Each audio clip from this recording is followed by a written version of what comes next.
Perfect. Good morning, everybody. I've said it a few times as people have been arriving, but before I start, please ensure that your camera and microphone are switched off throughout the session, and the session's now recording. It's absolutely fantastic to see so many people here today. The event was fully booked, and this really highlights the importance of the topic area. I'm Holly Blake. I'm a trustee of the Institute of Health Promotion and Education, or IHPE, and I'm a professor of behavioural medicine at the School of Health Sciences at the University of Nottingham in the UK. And I'm representing both organisations, and I'll be acting as your host today, as well as one of the speakers in the second masterclass in our 2025 series, which is all about advocating for positive health, preventing ill health, and reducing inequalities. So let me tell you first about IHPE briefly. We're a registered charity and we're an international network for professionals in health promotion and education. Members are unified in their aim to protect and improve public health and reduce health inequalities. The network promotes collaborative working, supporting members to share ideas, information and experience. It provides the opportunity to unite as one voice in support of actions designed to promote individual and population health. The benefits of joining us include 6 sessions per year of the peer-reviewed journal, International Journal of Health Promotion and Education, and permission for post-nominal letters to acknowledge membership. So I'll share more information at the end of the session there. So let's move on to our masterclass topic today, which is promoting mental health in the workplace setting. Before I share with you the session content, I just want to flag our funders that have their logos on the left. We've got the Mental Health and Productivity Pilot, or MHPP, funded through Midlands Engine. We've got the Economic and Social Research Council and the Productivity Institute. And I'm absolutely delighted to be joined by 2 of my colleagues today, Juliet Hassard and Dr. Louise Thompson. And we'll share with you some of our own research and developments in this field. And you'll be able to ask questions at the end via the chat. The content split into 3 parts. First, you're going to hear the rationale and business case for promoting mental health through workplace settings. Next, you're going to hear about our research on training line managers in mental health. And finally, we'll share with you details of our own digital line manager training programme called Managing Minds at Work. So let me introduce my colleagues to you. First of all, we have Dr. Louise Thompson, a practicing occupational health psychologist, an associate professor in occupational psychology at the University of Nottingham in the UK, and she's also the lead academic for research support and consultancy at the Institute of Mental Health in Nottingham. And she specialises in psychological, social and organisational issues in occupational health, mental wellbeing at work, job retention and return to work. And Louise has played a role in policy developments such as the National Institute for Health and Care Excellence guidelines on both return to work and mental wellbeing at work. Dr. Juliet Hassard is an occupational health psychologist and reader in human resource management and organisational behaviour at Queen's Business School, Queen's University Belfast in Northern Ireland. She's a sought-after speaker in the UK and Europe. Her research examines the design and development of psychologically safe and health workplaces through working systems, management and leadership practices, and organisational policies. Juliet has expertise in the impact, management and prevention of work-related stress through prevention-oriented strategies. Over to Juliet. Brilliant. Thank you very much, Holly, for that lovely introduction. And before I dive into the content, I want to take the opportunity as well to introduce Holly. Holly Blake is a professor of behavioural medicine and a health psychologist at the University of Nottingham in the UK. She's a prolific author and is listed in the Stanford top 2% of cited scientists in the fields of public health and health services. Her research focuses on work and health, self-management of chronic conditions, and digital innovations for health and well-being. Her research has been cited as best practice in policy documents in the UK, Europe, Asia, and Australasia, including the National Institute for Health and Care Excellence and the European Agency for Safety and Health at Work. So with that, I suppose my contribution to today's masterclass is, I hope, setting the scene a little bit.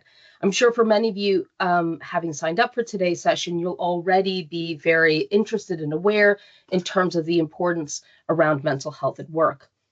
But I think if we look at some of the more recent statistics, we can see that the scale of mental health challenges has increase, is an increasing trend. And this is particularly relevant when we think about the impact of COVID. So here we have some recent statistics from the Health and Safety Executive that show us that upper trend.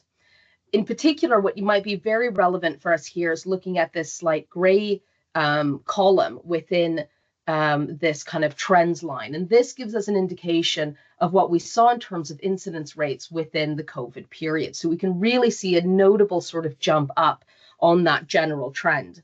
What we do know is that although that trend is sort of alleviating, it is staying relatively high. And so therefore, discussions such as today are incredibly important. If we look at and start to move towards what the impact of this increase number or proportion of individuals suffering with stress, depression, and anxiety, estimates from the Health and Safety Executive suggest that just over 17 million working days are lost due to stress, depression, and anxiety. Holly, next slide, please. So with that, I think it becomes really important for us to think about, well, what are the rationales for investing in mental health at work? And I think this is sort of an area that I come back to time and time again in my own sort of research, and I hope within that sort of advocacy space, which is how do we start to build a compelling argument for employers, policymakers, et cetera, to think about what the rationales are for investing in mentally healthy workplaces, psychologically safe and healthy workplaces. From my perspective, I think there's three key areas that help to scaffold into a wider discourse with key stakeholders about why it's important for us to invest in, talk about, and work towards the promotion of mental health at work. For me, the foundation there is fundamentally about thinking about minimum standards. And this in many countries will be determined, of course, by the legal frameworks. In the UK, we've got a number which I'll show in a moment.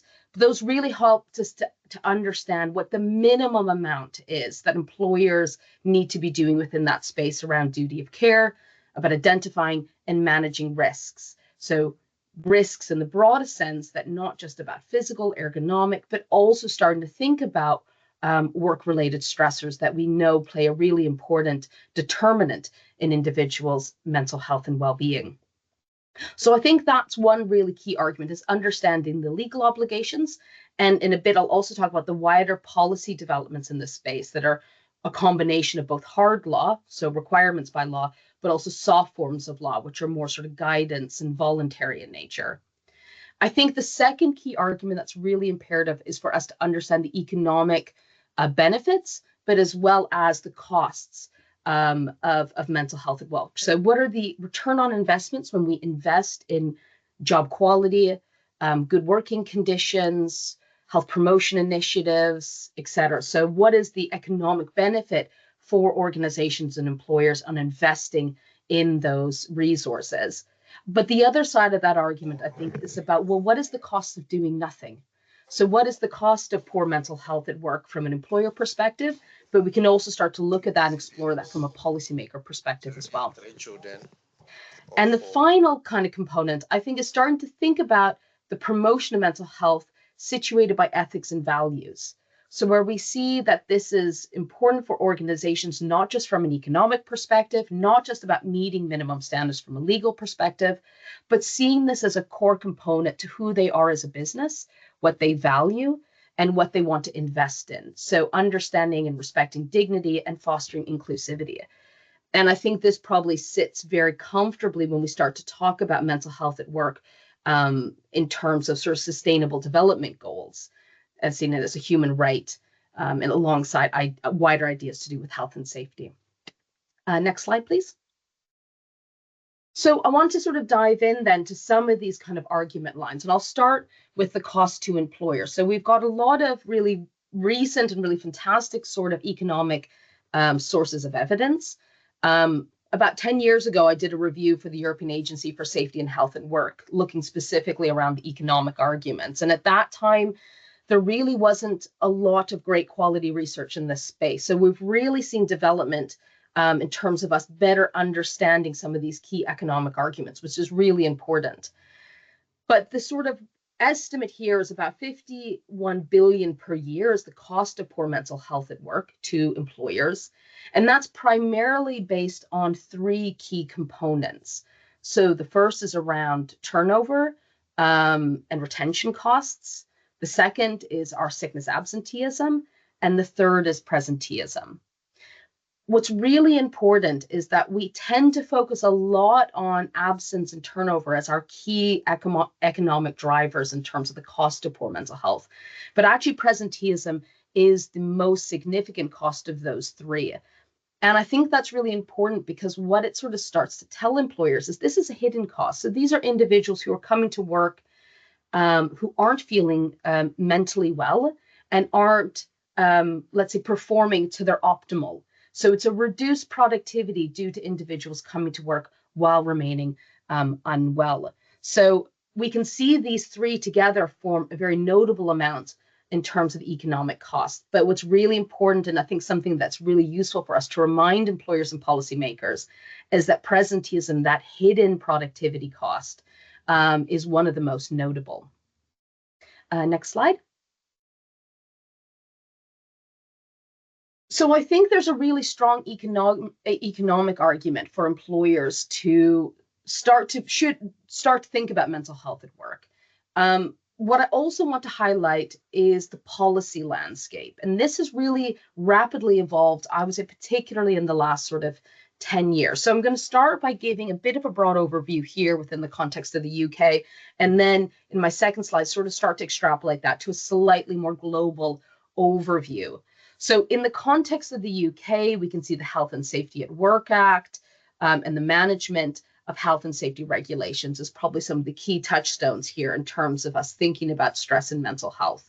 And I think the really important policy development there was the recognition of psychosocial risks and hazards being equally as important to risk to identify and to manage proactively.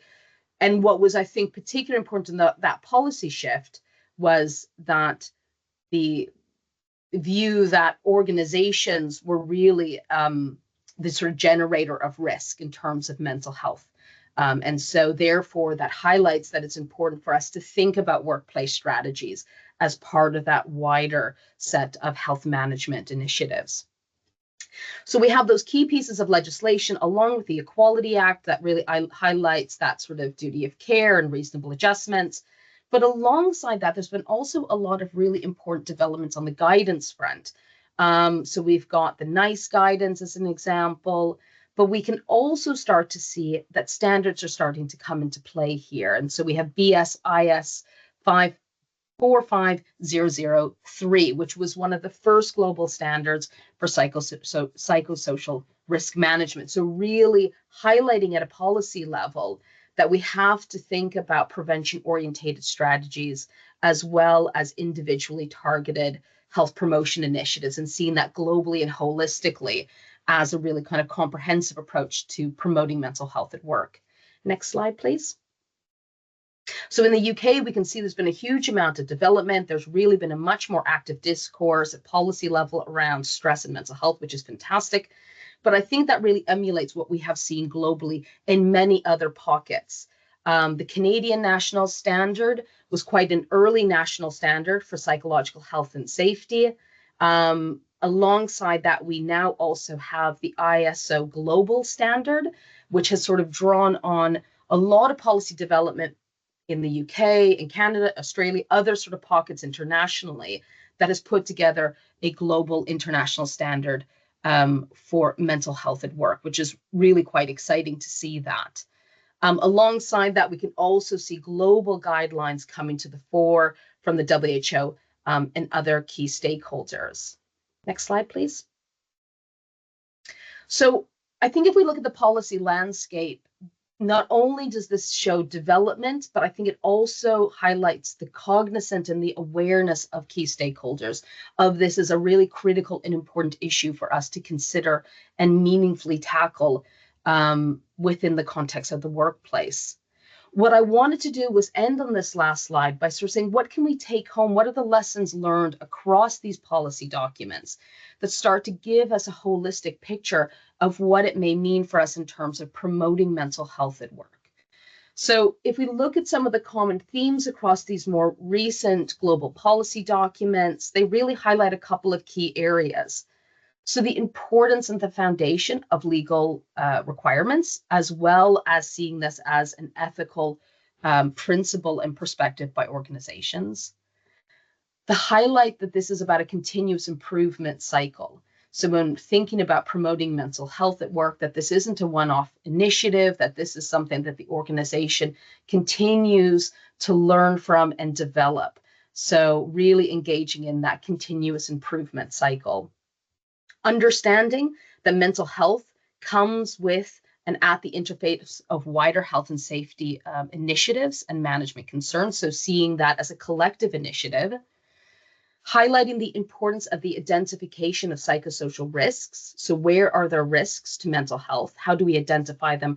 And how do we develop a really meaningful, tailored, and contextualized prevention-orientated action plan there?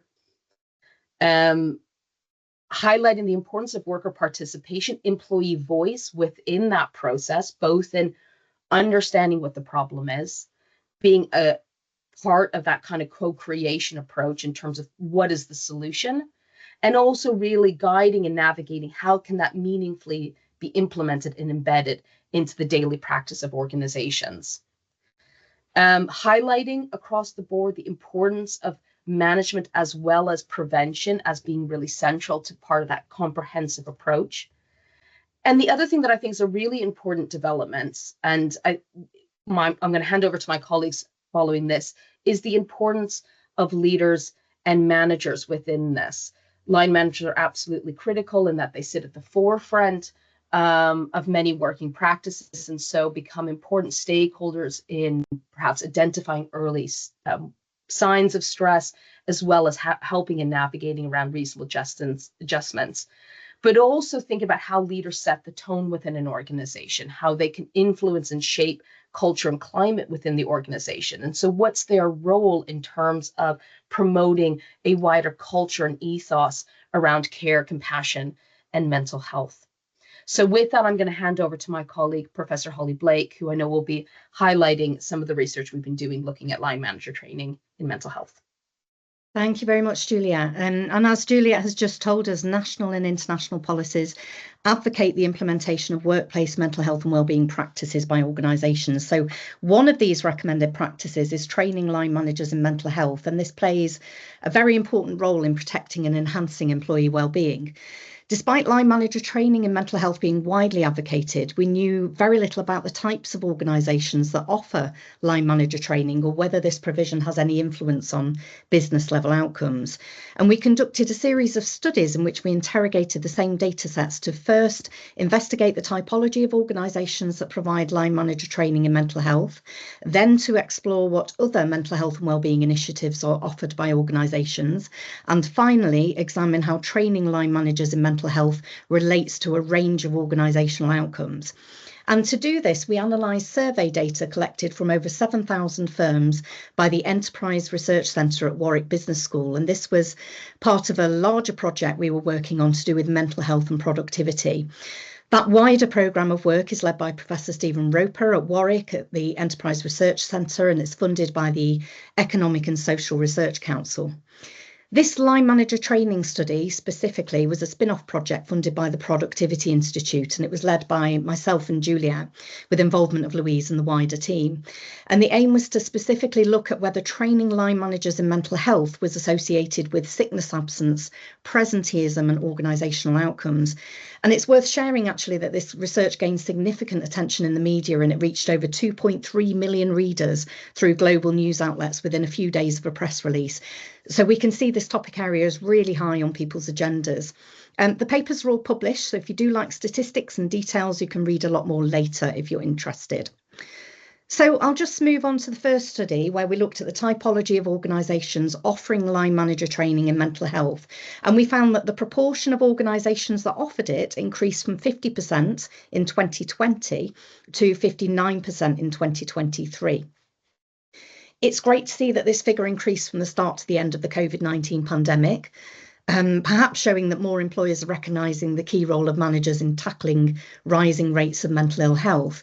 But this obviously also means that 41% of organisations are still not offering it, despite the fact it's advocated in national and international policy, including the World Health Organisation's guidelines on mental health at work.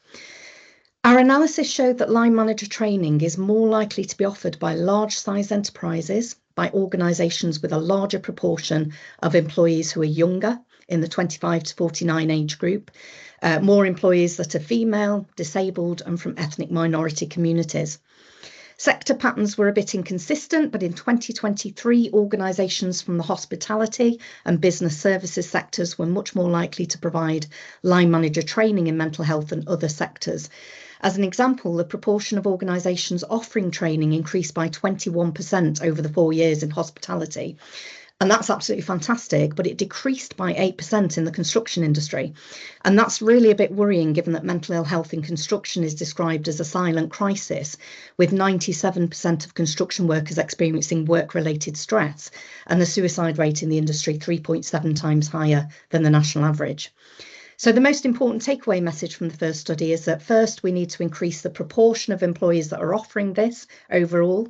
And second, a particular focus is needed to encourage this training provision in certain sectors like construction, production and other services industries, in small and medium-sized enterprises, particularly micro-small organisations and organisations with predominantly male, white and older workforces.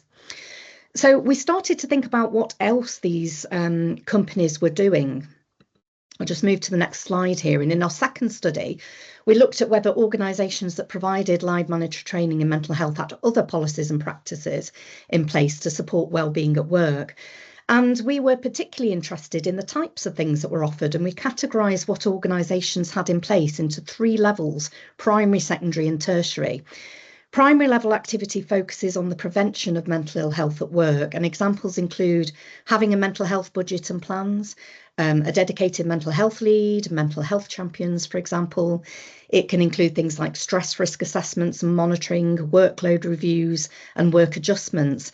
And it might also include things like regular and open conversation about mental health. Examples of secondary level activity in this paper include wellbeing advice and resilience training sessions and health promotion intervention, like physical activity and healthy food and drinks. Tertiary activity included things like mental health support or counselling services and return to work support. And as might be expected, we found that organisations that trained their line managers in mental health were more likely to take a holistic approach and adopt other positive mental health and wellbeing practices. So in essence, good organisational practices were clustering together. And the takeaway message from this is that overall, the proportion of organisations adopting good practices has steadily increased over 4 years. So that's really positive. But what was interesting is that organisations are more likely to adopt tertiary level activity, that is worker-directed reactive activities. So things like counselling and return to work support for people who have been sick with mental ill health. And they were more likely to do that than adopt primary prevention approaches like mental health plans and budgets, workload reviews, stress risk assessment and open conversations in the workplace about mental health. So there's really a lot more to be done to encourage employers to put in place preventive measures for tackling escalating rates of mental ill health at work. So why would employers do this? How can we convince them to invest in primary prevention? Let's see, have a look at our next study. We know from Juliet's talk that poor mental health at work costs over 50 billion a year, with over 17 million working days lost each year due to sickness absence. And in our third study, we looked at whether training line managers in mental health was associated with sickness absence and other organisational outcomes. And our key finding is that organisations that offered training to their line managers were more likely to report higher staff retention rates, improved customer service quality and better overall business performance. And they also reported lower long-term sickness absence due to mental ill health. So in essence, we showed that organisations that trained their line managers in mental health over the last 12 months reported better organisational outcomes across all of these areas. And the findings reinforced the strategic value of line manager training, demonstrating that It's not just a mental health intervention, but it's a business investment as well. Organisations looking to enhance productivity, service quality and financial performance should prioritise line manager training in mental health as part of their leadership development initiatives. So we moved on to look at one other factor which is becoming increasingly important. So primary prevention approaches are critical to the reduction of presenteeism, and I'm defining presenteeism here as coming to work when unwell, and the productivity impacts of that are vast. If we come back to the overall cost of poor mental health at work being over 50 billion, presenteeism is the largest contributor of this. As Juliet stated, it costs around 24 billion annually. So finding ways to reduce presenteeism is really important. In our fourth study in this series, we examined the relationship between line manager training in mental health and presenteeism. We looked at the explanatory reasons for presenteeism and we looked at strategies used to prevent and manage it. And the most important finding is that organisations offering line manager training were less likely to report experiencing presenteeism in the workplace relative to organisations that didn't provide it. And in terms of reported reasons for presenteeism, key drivers of presenteeism for all organisations were things like peer pressure from managers, the need to meet deadlines and the need to respond to client demands. However, organisations offering training to line managers in mental health were less likely to report those as explanatory factors for presenteeism trends than those that didn't offer the training. And our interpretation is that line managers who receive training should, in theory, have higher confidence and a better understanding of management competencies, which would allow them to address key work-related factors related to workload and deadlines, for example. Another key finding is that organisations offering training in mental health were more likely to report taking active steps to prevent presenteeism, which is quite important. And that's probably because training managers, or rather managers who are trained, may feel better equipped to understand and tackle presenteeism, and so they're more likely to do something about it. However, it is a complex picture because whether line managers are trained or not, it doesn't seem to make any difference to the type of strategies they engage in, whether it's sending home sick staff, role modelling positive behaviours, or investigating root causes such as high workloads. It just means they're more likely to do something.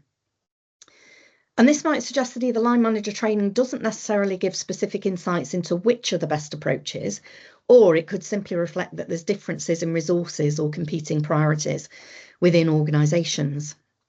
In summary, the take-home message here is train your line managers in mental health.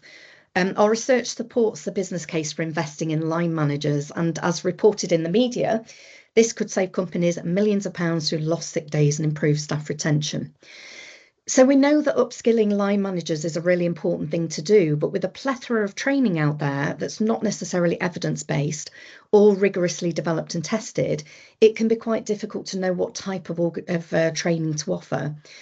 I'm going to hand over to Louise now, who'll tell you a bit about our digital training programme that we developed in Nottingham called Managing Minds at Work. Thank you so much, Holly, and thank you again to the Institute and for inviting me to contribute to this. So as just picking up from exactly what Holly was saying, as a team, we recognise that there was a huge amount of variety in the content and nature of line manager training being offered in organisations. And whilst it's really important, it's also important that that training really does provide line managers with the skills and the knowledge and the confidence to be able to support their employees. And as raised in some of the comments in the chat, also to understand their own well-being and protect their own mental health. So, yeah, based on what we've been finding around existing line manager training, we've been working over the last 4 years to develop and test a new line manager training course, which takes a much more preventative approach to what seems to be out there at the moment, which is more focused on those tertiary level interventions and that awareness raising and providing sources of support. So our aim in developing this new line manager training, which is called Managing Minds at Work, was to provide line managers with these skills, confidence and knowledge to promote good mental well-being through work and prevent work-related stress by giving them the skills and understanding about how to design and manage work in a healthy way. Our initial work was funded by the Midlands Engine as part of the mental health and productivity pilots that Holly mentioned at the start of this session. And we have designed it around the existing evidence base on what we know causes poor mental health at work and work-related stress. So we've made sure that it's firmly based on high quality evidence. We also took a participatory approach to co-designing the training, so working with stakeholders, which included academics, HR and training specialists, mental health specialists, as well as people with lived experience, both of workplace mental health, ill health, but also line management as well, including people who had experience of supervising or managing employees with mental health concerns. The Managing Minds at Work training is an e-learning course. It's delivered online using a platform called Xerti to deliver the training. And while we were developing it, we pilot tested it and usability tested it with about 37 people to ensure that all of those kind of elements of the online learning package were working. We wanted to make sure that Managing Minds at Work really supported line managers to start to behave, to encourage behaviour change in themselves, to change the way that they were managing people to promote mental health in the workplace. So as well as the informational content, there's a lot of interactive activities, reflections and resources to help to start to promote behaviour change amongst line managers. And through the funding from the research study, as well as developing the package, we were able to test it with 224 line managers from 24 organisations. And we were able to engage in a kind of comparison test where we compared line managers who took the test with those who hadn't taken, who'd taken the training with those who hadn't taken the training. And those who didn't take the training were then provided with the training later on.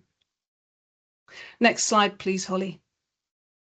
So just to give you a brief overview of the content, the Managing Minds at Work module training has 5 standalone modules which people can complete in their own time. Each one takes about 20 to 30 minutes to complete. And just to give you a very brief overview, and then I'm going to go into 2 of the modules in a little bit more detail. So the first module is around self-care. It focuses on equipping line managers with a better understanding of their own mental health in the workplace first, and encourage them to reflect on what the triggers are and what helps them with their own mental well-being. So there's a lot about what the signs and symptoms are, getting them to reflect on their own mental well-being and what helps them get through a difficult day. So we very much believe that that's the most important thing to put first, so line managers can really understand and reflect on their own mental well-being in the workplace first. The second module is about having conversations about mental health, and we know that this is something that line managers find really difficult, opening up those conversations. I'm going to talk about that module in a little bit more detail on the next slide. The third module is about management competencies to prevent stress, and this is based on evidence developed by Joe Yarker, Rachel Lewis and Emma Donaldson-Fielden and the CIPD and the HSC, and they've done a lot of studies around what are the actual management behaviours, skills and competencies that actually prevent stress in the workplace. And again, I'm going to talk about that in a little bit more detail in a moment. The fourth module is on creating a psychologically safe workplace. So that's about what do line managers need to do to encourage the workplace to be somewhere where people feel that they can speak up and raise concerns without feeling at risk themselves. And that's an important part of ensuring that a workplace has a climate and a culture which allows people to feel psychologically safe, which is an important part of their component of mental well-being. And then the final module is on designing work to promote well-being. This module is very much based around what we know to be the psychosocial risks in the workplace that increase the risk of poor mental well-being, focusing on the job demands resources theory and identifying and thinking about how we can manage those known risks and ensure that work is designed and managed in a way that minimizes those risks and promotes some of the positive resources that are available in the workplace to promote well-being. Next slide, please, Holly. Okay, so let's go into a little bit more detail now about our second module in Managing Minds at Work, which is about having conversations about mental health. And there are three main parts to this that we go through in the module. The first one is about encouraging openness, and it kind of overlaps a little bit with that psychological safety concept, around making sure that people feel that it's okay to be open about mental health problems and to have conversations, and making it feel that actually it's a normal part of, checking that everyone's okay and part of just general good working and good management to ensure that there's an open environment for talking about mental health, that there's that trust. We also talk a lot about active listening and active listening skills for line managers. Active listening can be something that everyone finds difficult to do. And we talk about some of the kind of core aspects of active listening and some of the behavioural cues, some of the physical cues to show that you're active listening as well. We talk about how to plan a conversation around mental health, what to include in that conversation, where, when, how to have it, and who should be having those conversations, and when to know whether the line manager might not be the best person to be engaging with the conversation with an employee around mental health. And then in the last part of that module, we focus in on how to actually have that conversation. And conversation starters is something that a lot of the people who have done our training have said they found particularly useful. Just sentences to open that conversation, and then also prompts to encourage people to keep that conversation going, and also ways for line managers to think about how they can signpost to help. So in this module, there's quite a lot of resources that line managers can take away with them, which they can then refer to in the future when they're going to have a conversation with someone around mental health. Next slide, please. Module 3 is around the management competencies for preventing stress, and this is based on the work that Joe Yark and colleagues have done, and Joe has been involved in our team in designing this module. So this focuses on the behaviours that they've identified that are really kind of core line management skills and behaviours which help to prevent work-related stress.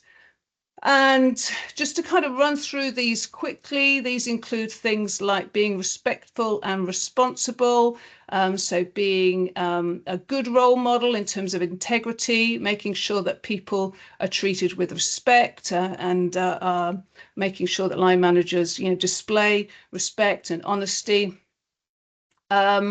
That line managers are good at managing their emotions, that there's a predictability about them, that they don't pass on their stress to the people that they're supervising, that they're consistent in their approach, they don't kind of panic, that they're considerate in their approach, they don't make unreasonable short-term demands, their deadlines and their targets are reasonable and realistic.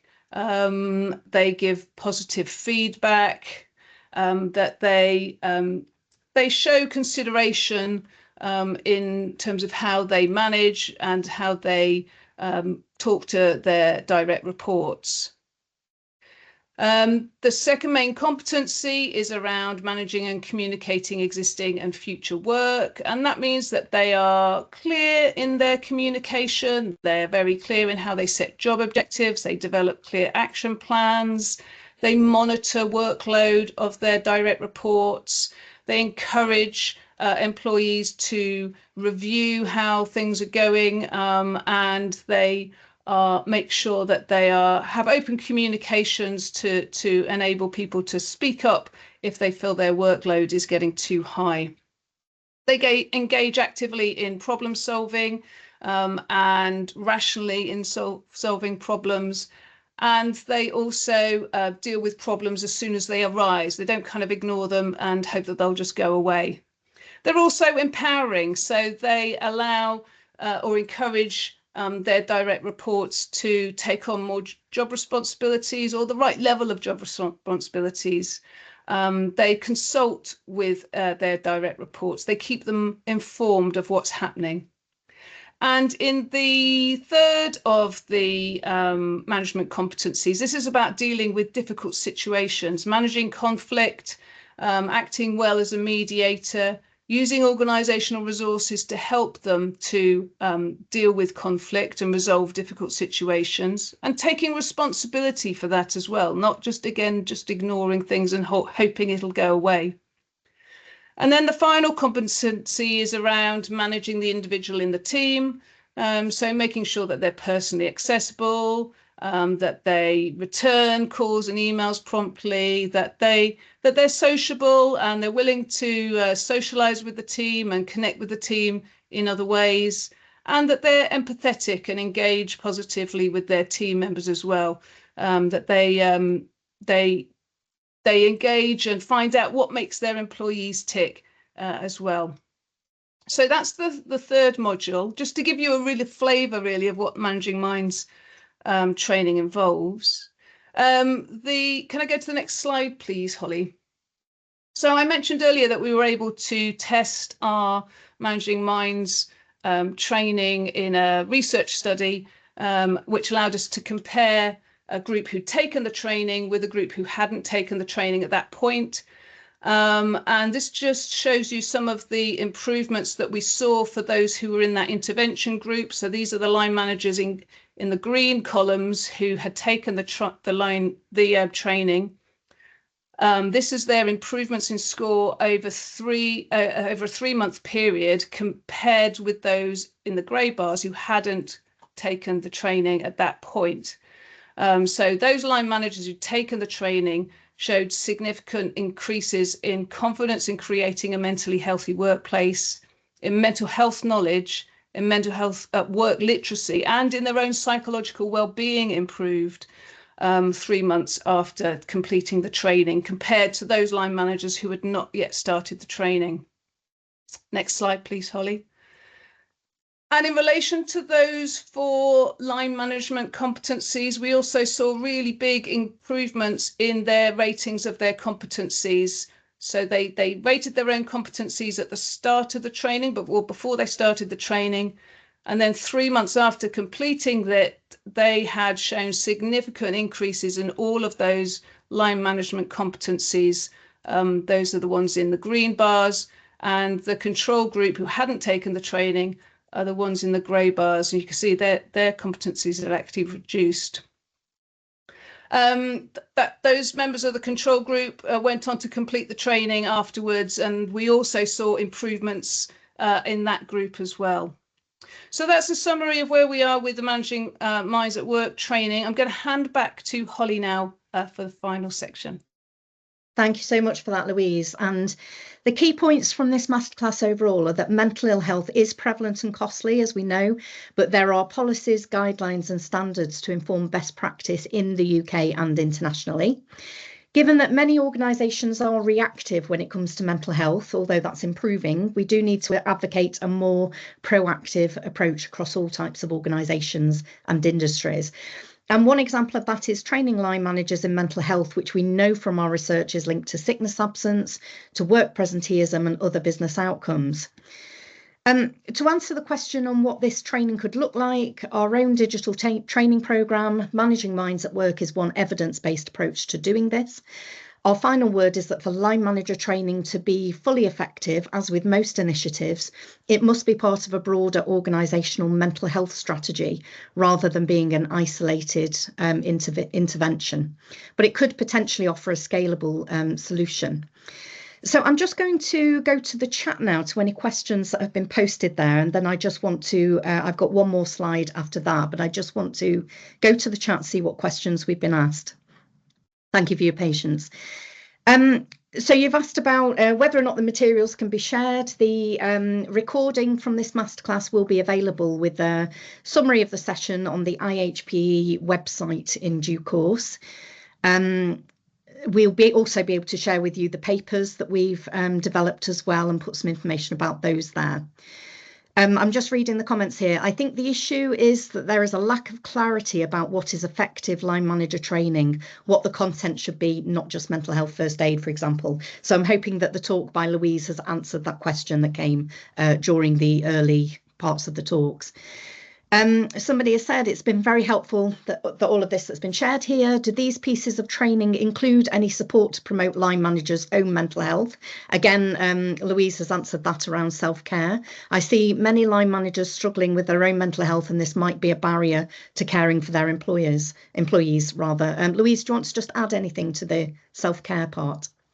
Yeah, I mean, this was something that our stakeholders really raised with while we were designing the course right at the beginning, working with our co-design group. This was like a really key part that they helped us design. It was seen to be, you know, the whole thing about you have to look after yourself first before you can support others in this area. So yeah, I'm glad that we were able to work with our co-design group to really make sure that that first module addresses that. Thank you. So Melanie Simpson has asked, how do you measure presenteeism? It's possible for a member of staff to attend work, for example, by working from home, and not disclose that they're not sufficiently able to work due to ill health. In that instance, no one other than the member of staff would be aware that they're showing us presenteeism. It's a really interesting point. I'm going to hand over to Juliet for that question. Yeah, really interesting question. And I think a point, I mean, I suppose presenteeism in general is a very, very difficult construct to measure. Now, whether that's from the employee perspective in terms of using a measure for people to self-report on, let's say, how much presenteeism they may have engaged in. In the context of the data that we used within these papers, this was very much at the enterprise level. So the key question we asked within the context of that survey was of an enterprise representative in terms of getting them to indicate whether or not they felt, and I think I've got the question right here for you. Have you had any incidences of presenteeism in your business? And getting them to indicate yes or no. So yes, we as an enterprise feel we do have incidences of that, or alternatively, no, we feel that that isn't the case. So I think both are particularly interesting to measure it at the enterprise level and the employee level. Both come with very significant challenges that really require awareness and probably issues to do with, you know, are people fearful of reporting of that? That's great. Thank you, Julia. I'm going to combine two questions into one and then hand it to Louise because it's focused on the Managing Minds at Work section. Can organisations access the Managing Minds at Work digital training modules? If so, how? And is there a cost attached? It's another question that says, what is the cost of this for businesses? And is there a website? Yeah, great. So at the moment, it is only accessible as part of our research development. However, we are working with the university to make it accessible to organisations outside of a research study. So that is hopefully coming in the next 6 months or so, I would say. If people are interested in finding out, then we are creating a kind of database of organisations or contacts. So if you want to drop me a line, I can let you know when that becomes available. And we're not quite sure yet about the costing, but it will become clear very soon. So in progress is the answer to that. Yeah. So we have another question here that refers to this aligning with the Mind Mental Health at Work Commitment Standard 3, promote an open culture of mental health based on the Thriving at Work principles. And I wonder if, Louise, you want to just comment on how Mind were involved in this or the alignment with that principle.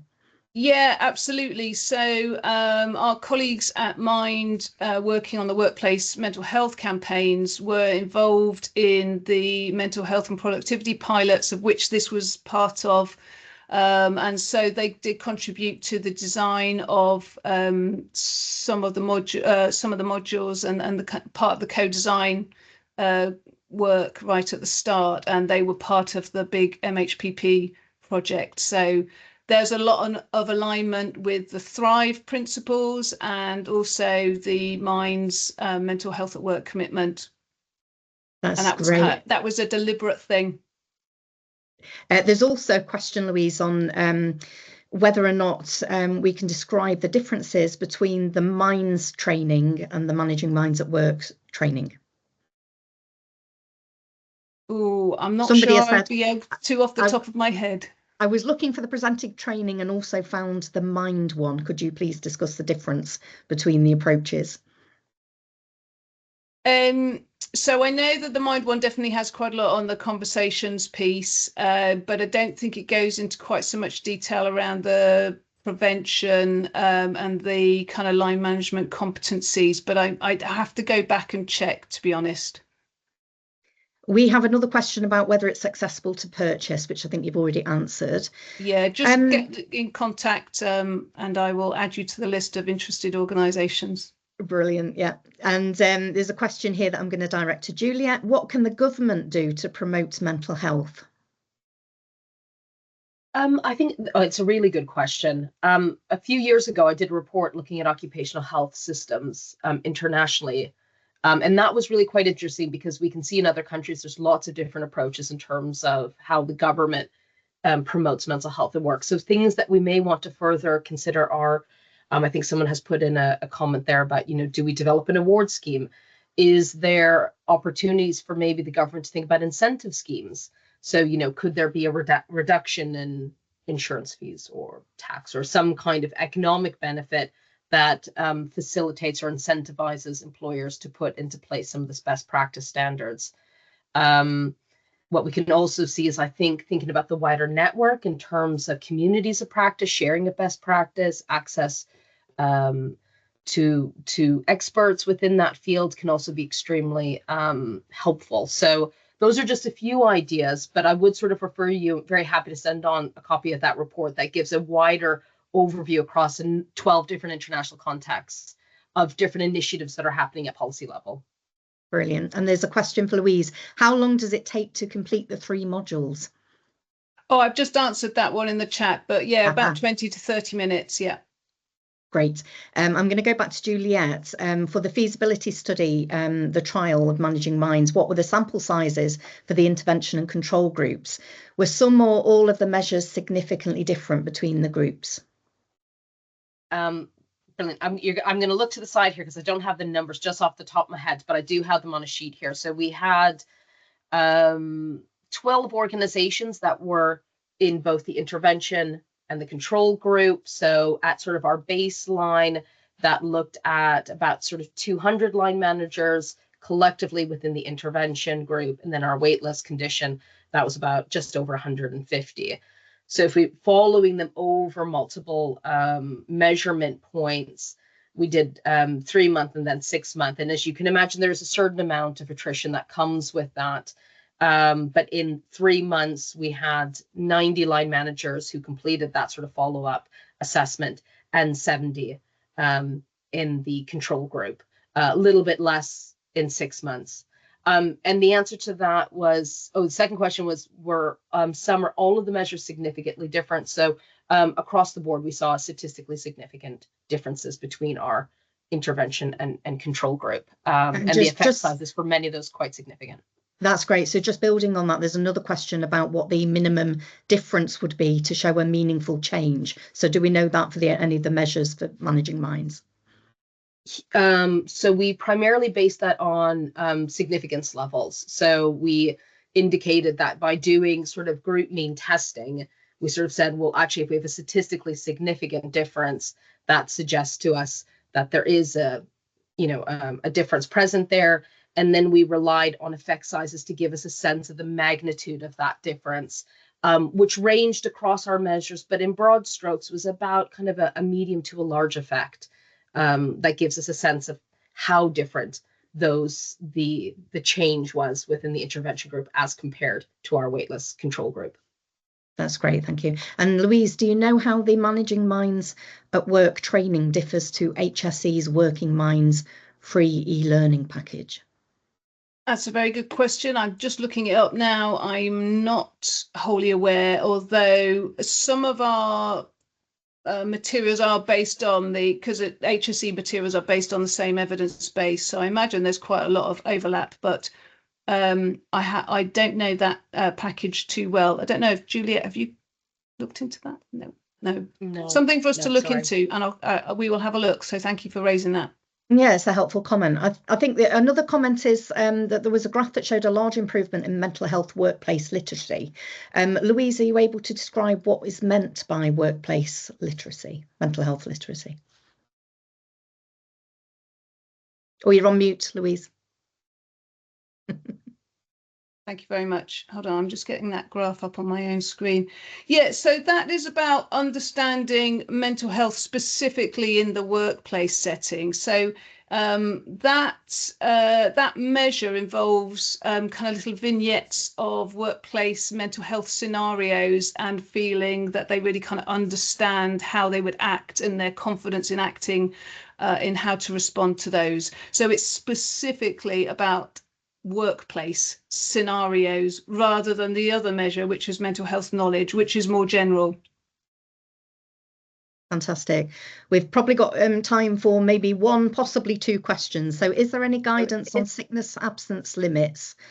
For example, when a business cuts off sick pay and colleagues move to statutory sick pay, and how can this play a part in reducing presenteeism?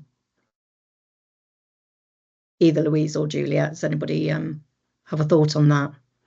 Is there any guidance on sickness absence limits? And I think there must be some statutory guidance on in relation to that. It's not something we've covered in our line manager training. I think the kinds of things that we've been looking at is more, rather than the limits and the cutoff, is about how you manage sickness absence in a way that eases a transition back into work and supports the employee and their co-workers and the line manager in managing a sustainable return to work. So I think that's the kind of thing that we're interested in relation to our own kind of work. That's fantastic. Thank you very much. We've got through most, but not all of the questions. If you do have any burning questions, drop us an email. Very great thanks to Louise and Juliet for joining me in this session. The recording of the session is going to be available on the IHPE website in due course with a summary, and we'll also make the publications associated with this available to you as well. You should receive this information by email, but if you'd like to attend any future masterclass events, you can find out more and sign up at this link. The Institute of Health Promotion and Education always welcomes new members, so please do take a look at our website and consider joining us. We are a charity and we're providing these events free of charge, so if you did enjoy it, please consider making a donation of any amount at all. It would really support us to provide more events for you to engage in. Finally, please do fill in our one-page evaluation survey. It only takes a minute, but it will really help us to shape our future activities. You can complete it via the QR code here or through the link that will be emailed out. Please do make sure that you check your clutter or junk folders for any auto emails, but you can use the QR code here as well. Once again, I extend a huge thanks to my colleagues, Dr. Juliet Hassard and Dr. Louise Thompson, for sharing their expertise with me today. And I hope you enjoyed hearing about our research and the session overall. We've come to the end now, so see you next time. Goodbye.